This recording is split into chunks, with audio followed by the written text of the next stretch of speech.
हाँ, तो types of chemical reaction में फर्स्ट है कॉम्बिनेशन रिएक्शन, जिसको हम संयोजन अभिक्रिया बोलते हैं। इसको इंग्लिश में क्या कहते हैं? कॉम्बिनेशन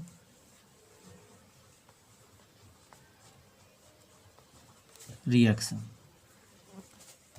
इसकी डिफिनेशन होती है, इस अभिक्रिया में दो या दो से अधिक अभिकारक मिलकर एक उत्पाद बनाते हैं। एक उत्पाद बनाते हैं या एकल उत्पाद बनाते हैं।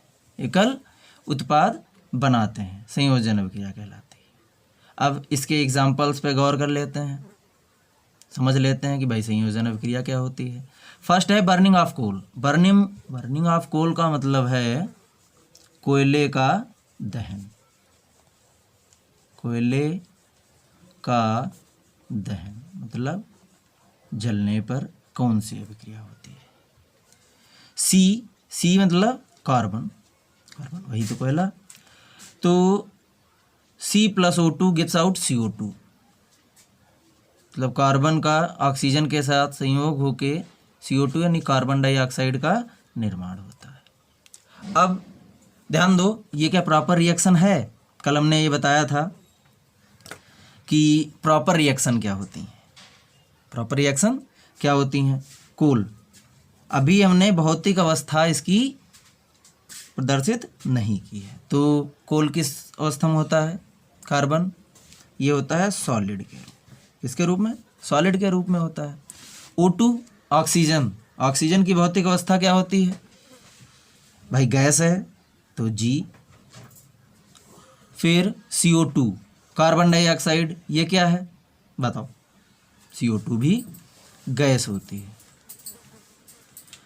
अब एक चीज़ गौर कर लेते हैं, क्या ये संतुलित है? कल हमने समीकरण संतुलित करना भी बताया था। समीकरण संतुलित है। समीकरण संतुलित चेक करने के लिए हम क्या करते हैं?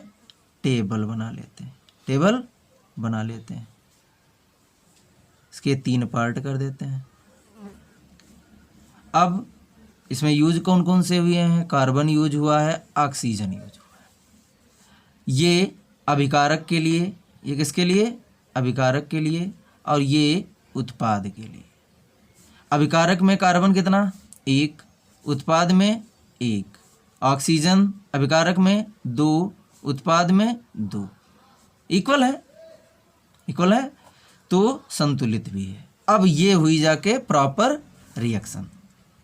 फिर एक सेकंड एग्जांपल देख लेते हैं संयोजन का ही, कॉम्बिनेशन रिएक्शन का ही। ये है formation of water. Formation of water का मतलब जल का निर्माण। जल का निर्माण भी एक संयोजन अभिक्रिया है। जल का निर्माण कैसे होता है? तो जल का निर्माण H2 + O2 gives out H2O। H2 क्या है? हाइड्रोजन। H2 क्या है? हाइड्रोजन है। हाइड्रोजन। O2 oxygen. O2 है ऑक्सीजन। H2O तो जानते ही हो, जल होता है। क्या ये प्रॉपर रिएक्शन है? नहीं है। क्यों नहीं है? क्योंकि H2 मतलब हाइड्रोजन की भौतिक अवस्था क्या होती है? हाइड्रोजन की भौतिक अवस्था होती है भाई गैस के रूप में होता है G। ऑक्सीजन भी गैस है, ये भी G।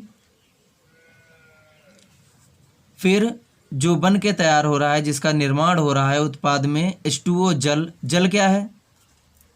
जल किस अवस्था में होता है? जल लिक्विड में होता है। किस में होता है? लिक्विड, द्रव में होता है। अब चेक कर लेते हैं क्या संतुलित है?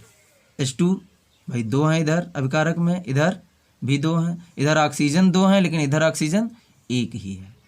जब इधर 1 है तो हम क्या करेंगे भाई? टेबल बना के जैसे अभी भी ऊपर किया था उसी की तरह करेंगे।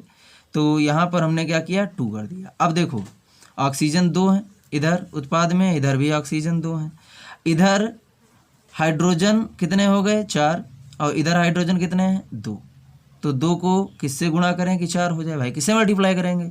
2 से मल्टीप्लाई कर देंगे। अब ये भी कितने हो गए, 4 हो गए, इधर भी 4, ऑक्सीजन 2 ऑक्सीजन 2।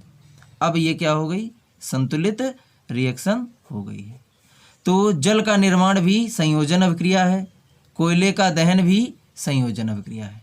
इससे एक चीज़ पता चल रही है कि, और ये याद रखना समझने वाली रिएक्शन है, बहुत अच्छी है, कि 2 अभिकारक मिलकर जब एकल उत्पाद बनाते हैं, 2 अभिकारक मिलकर, अभिकारक में चाहे 2 हों या 2 से अधिक हों, लेकिन जो बन के तैयार होगा वो एक ही उत्पाद होगा। एकल उत्पाद बनाते हैं उसको क्या कहते हैं, उसको संयोजन अभिक्रिया कहते हैं, यानी कॉम्बिनेशन रिएक्शन कहते हैं। ठीक है, फिर अगले रिएक्शन पे बढ़ते हैं।